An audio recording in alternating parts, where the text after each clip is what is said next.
safeguard and empower skilled children across the country. Yeah, I'm a proud juicer. I recall that when like what is happening now, I applied to Presec and Accra Academy, but I never got Presec. When I was sent to St. John's Grammar, I was so angry and I was actually crying. But fast forward, I became the senior boys professor of St. John's Grammar, then became the Greater Accra Zone 5 SRC president. And then I had Achimota, Presec, was Osudeku under my jurisdiction. So I ended up working with Presec. And my very good friend, Nick Paku Ado, who is now the head of legal at Cocoa Board, he contested me for that position and I won by 1 vote. So I am an associate for that year. So it's a privilege to have this brief conversation, particularly from a constituency where we have a school like Presec thriving. But to say quickly on the theme, this year I've had to deal with a couple of things. One of them was a 13-year-old girl who was defiled by 20 men. Yeah.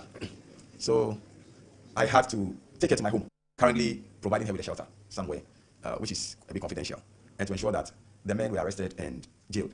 Just yesterday, we had the news of a 49-year-old man who was jailed for defiling another 13-year-old girl. He was jailed for 10 years. I recall that in my practice as a human rights and a public interest lawyer, the countless times that I had to deal with a case of a victim, a minor most of the times, who has been defiled. The most heartbreaking one was just this week, actually, on a Monday, when I was working to ensure that I get one young girl to Accra High School. It was so difficult, yes, and eventually I got admission for her. And just before she began, we realized that she was pregnant. Yeah, she was 2 months pregnant. And so the topic, I'm just trying to say this, I have a written speech, but I'm talking to you about the realities, the stark realities that we are seized with now. And so, I mean, the sexual and reproductive health of the adolescent child is so critical. The topic is so critical for our generation. I began writing a book this year, and the title of that book is Misguided Generation. Yeah. I strongly believe that this generation of ours is a bit misguided in so many ways. Particularly when I sit in my office as an MP and then a father shows up and says that, Honorable, TikTok. It's a completely misguided generation. And if we are going to change the narrative, then a program like this, the National Public Speaking Competition, that centers very critical national issues that we can have a conversation about, that we can reflect on, is so critical for our society. And that is why it gives me so much joy and pride that I can join in this launch, particularly the 2025 launch. This event represents one of the finest platforms where intellect, confidence, creativity of the Ghanaian youth can be showcased. And we are not only showcasing this intellect and creativity, but we are showing this intellect on critical national issues that borders on the future of this nation. No one is going to change Ghana for us. No one will redefine the future for us. The future lies in our hands. We who are still right here. We can change the narrative. And this platform is one of these platforms that we can begin to change the narrative. And I am especially delighted as a member of Parliament for Medina at this time and age, when Presec, the great Odadia, are the champions. Oh, please, let's give it up to Presec. I am especially delighted because 2024 champions, which is the Ghana's best orators, the brilliant young men of Presec, do not only hail from my constituency, but they are the pride of Medina constituency. I mean, to the young champions, I can only say Aiko and wish you the very best. That's where we wrap up on today's edition of News Updates on Good Afternoon Ghana. Try to catch me at exactly 3 p.m. for the chat show on Metro Television. We are going for a break now. When we return, we see we'll come through with Business Edge. Do stay with us. Welcome to season 2 of Play by Ear. Make some noise! This is the only show all you need is your ear to win some cash.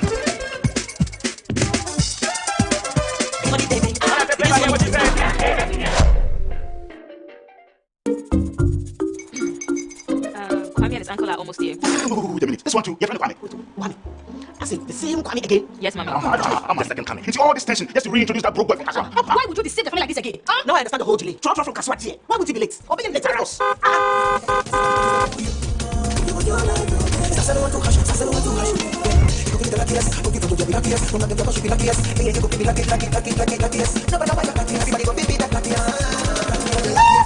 Kwame! Send your God up, boom! If you're putting that so would the coming of the son of man. Even now, you're shut away the designer. Use my own mouth to reject him. Oh, this is my mouth. Look at that. Kwame, my son. Now, tell me the truth. How did this all happen? Oh, mommy, simple direction. Mr. Good Luck to my Yeah? Easy, Odali star 712 hash. The voice is a liar. He picked his ticket and entered his lucky 5-digit number. How many day? Oh, how romantic. And he followed the prompts, yes. And then boom, confirmation test. Have fun. I'm big fan of this one. I feel like Star 712 hash. Choose your ticket. Enter your lucky number. Follow the prompt and let destiny handle. You see how they love you now? Yo, we are family famous. Before this, my release motivational bomb for the part. This promotion is regulated by the NLA on the Creators Platform. West Africa's soil yields global treasures. Cocoa, cashew, shea, and cotton. They power industries across the world. Yet for our region, the greatest value still slips away, exported raw, taking with it jobs, industries, and the promise of shared prosperity. The real question is no longer what we produce, but who catches the final reward. True prosperity lies in the value we add right here at home. That's why the 4th edition of the Epic President's Roundtable will gather the architects of Africa's prosperity and Africa's transformation to answer one defining question: how do we finance the journey from the farm to the court? Join Dr. George Ejikun and some leading experts as Epic leads a high-level dialogue to unlock financing, empower local industries, and turn West Africa's raw potential into industrial power. Be part of the conversation redefining our economic future. Live on Metro TV, DSTV Channel 277, and Epic platforms on November 24, 2025 at 11 a.m. Epic President's Roundtable 2025, from the farm to the court, financing the value chains of West Africa's cash crops. My name is Rachel Erskine, and it will be an honor to host you.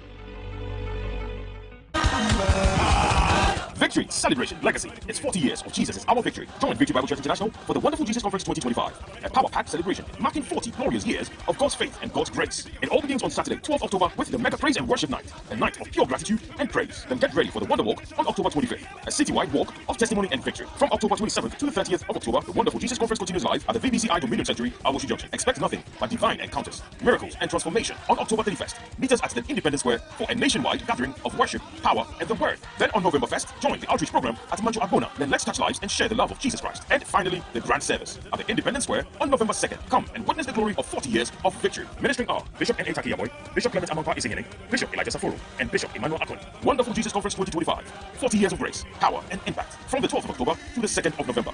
Victory Bible Church International invites you to celebrate Jesus, because Jesus is our victory.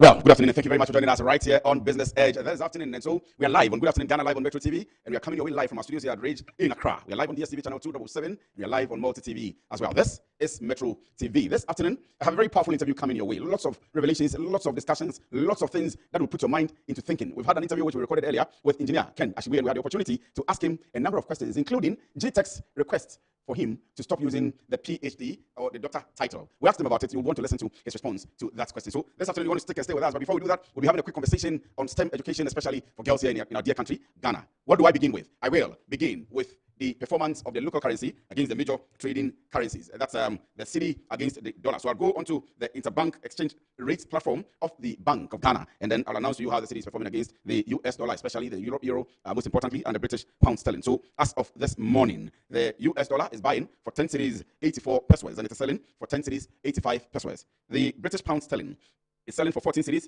35 pesos, and 14 cedis 37 pesos. And then I will do the euro. The euro is selling for 12 cedis 64 pesos, and it's buying for 4 cedis 64 pesos and selling for 12 cedis 65 pesos. So 12 cedis 64, 12 cedis 65. And I've been doing this analysis, and I've been doing the observation for some time now. And what I can observe, or what I can specifically talk about, is the fact that the cedi has been stable. I keep announcing this, that the cedi has been stable for quite a while now. Businesses are interested, businesses are happy, performance is going on, and so on and so forth. And so that's what's been happening. What we need is predictability for people to be able to predict, and then they will be able to finance their businesses. So I'm quickly going to have the interview now. And the interview is about a company or an institution that is interested in child management, especially the girl child management. And my guests are already seated here. Please, you can put your mic for me, and I'll go straight to that interview. I told you that the big interview coming up this afternoon is that with Engineer Ken Ashiwe. But for now, we'll be talking about STEM management. Good afternoon to you, and you're welcome. Thank you. Please tell me your name and where you're coming from. Right, so my name is Alice Yakubu, the founder of Alice Talk World. Yes, and I'm with Alice Talk World Ghana. Alice Talk World. Yes. What's Alice Talk World? So Alice Talk World basically is a community of young leaders. We create space where young leaders come together to network for impact. They just don't come network for impact, but to get access to stakeholders, industry players, get access to mentors, and basically about youth development. So let's begin this way. But we have another guest who's joined us. Please tell me your name and where you're coming from as well. I'm calling with Alice Talk World. Oh, you're also with Alice Talk World. And I'm the so national. you are individually or differently into the mentorship business, but you're together. Yes. So both of you are from Alice Talk World. Yes, please. So you are Gifty. Yes, I'm Gifty All right, Adobo. so let's go. Okay, so I'm Gifty Adobo, like I was saying, and at Alice Talk World we have leadership hierarchy, and she didn't put out that she's the founder, and I'm the national coordinator. founder Of of Alice course, Talk World. yeah, she is, Wow. and I'm. Well, I'll come back to you. I'll come back to you. Let me allow you to So talk. I'm helping her. So Right. together we are all building a community, like you said. So in my capacity as a national coordinator, I mean, we're not just focusing on especially schools in Accra, but around the whole country. And so as a coordinator, you know what I'm likely to do to mobilize people across Ghana. We more or less focus more on the tertiary institutions. But we happen to be from University of Ghana, and so ordinarily people. Your students or graduates from University of Ghana? Okay, we are done now. We are done now, but the community is full of It's students. still there. Yeah, I'll come to that. So you finish yes. the University of So Ghana. ordinarily the idea may be that we're going to focus more on students of University of Ghana, but that is what we are demystifying. So we're cutting it across the whole country. So my duty is basically to ensure that we reach out to other institutions in the country, and then we get individuals who are enthusiasts about developing themselves, which their visions align with that of Alice Duckworth. Okay. And so if you ask me, that is what it So is. let me come now to you, Alice, and ask you what the mission is. So she's a coordinator, and she's telling me about how she puts together every other school, not just a focus on University of Ghana. I'm happy that you are from University of Ghana. I am also a graduate of University of Ghana anyway, so my life is using. Okay. But let's come to it. She's mobilizing from across board. But people who may want to be mentored or be trained or whatever it says, get involved with you. What is Alice Duckworth about? What do you do? What's the mission? She had mentioned that you have a mission, vision, and so on and so forth. Please tell me. Right. So, you know, we the young people, especially the tertiary students, we are always like, right after school, what next? What next with our lives and all that? How are we going to get access to job opportunities? How are we going to get access to opportunities out there and all that? Yet we are full of potentials and all that. So basically, Alice Duckworth, I mean, I bet it, but they always say behind every successful person or behind every journey, there is a story behind. And the story is that from where I come from, that is the northeast region of Ghana, Nampandiri, or the Wali Gambaga side. I know the place very well. Great.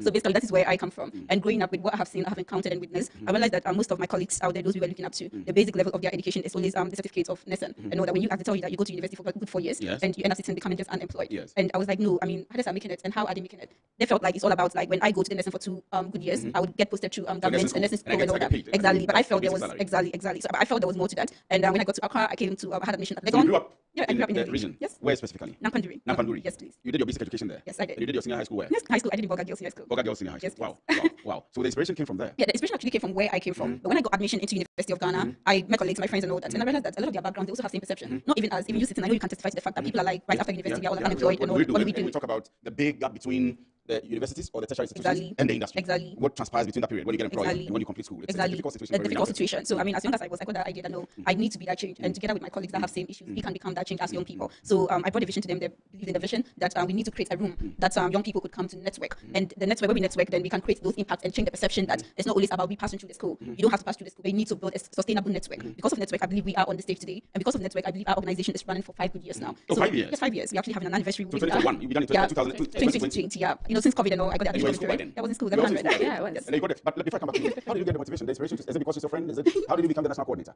Okay, so like she said, for me, I believe in intrinsic values. Okay, she may have her stories, but then personally, I also feel there are things that I love to do. So when she brought the idea before the table, I could tell that it really aligns with there's something within me that I feel this is for me. I can work with it, and so I had to just come on board so that collectively we can forge on and then achieve the dream that we want to achieve. Aside what is within, I also have a background. Okay, I have tell a me about it. that I'm is- happy to. I mean, okay, if you so want to. I equally grew up in a community Where? in Central Region, Okay. somewhere around Chufu Praso. Okay. The village itself is called Chufu Kinkwase. Okay. As I speak, there's still no electricity there. That's why I Really? grew up. In the Central Region? Yes, in the Central Around Region. Chufu Praso? Chufu Praso. From Chufu Praso to that place is like 30 minutes drive. Okay. Yes, and so growing up there, school facilities it was an eyesore. There were times we used to study under trees. Are there good facilities, school facilities there now? If there's one, I wouldn't study under trees. Until now, I mean, it's currently, also the it's same actually. If you it's want, still the it's still the same. So why would I want to join that? We bring ballot box and ballot papers Oh, there. there's a polling center. There's a polling station. There's a polling center Wow. there. Yes, Wow. they vote. Wow. Yes, and it got to a point where I had to leave there and I moved to the next town for school because I felt like the farming that goes on there for me is not for me. I can't do it. So mine would have to be the school. So I was walking to and for school for 7 miles daily. I had to do it. There were times you see cars once in a while, and so sometimes when the car is full, you also want to get to school early. So I remember there was one day I had to even be behind the car while the car was going. Then we hold on to the car like that. So when we were getting to the outskirts of the town, then the driver would stop for you to get down and walk as if you walked all the way. Just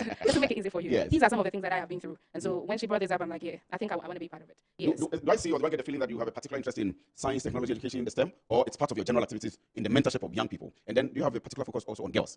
Please tell me about it. Right. So you see, with this community I spoke about that we have about 500 plus volunteers and members to our organization, and we have clubs initiated in various schools. We've had our mentorship sessions, our conferences, seminars in that of tech, that of UDS, that of UCC,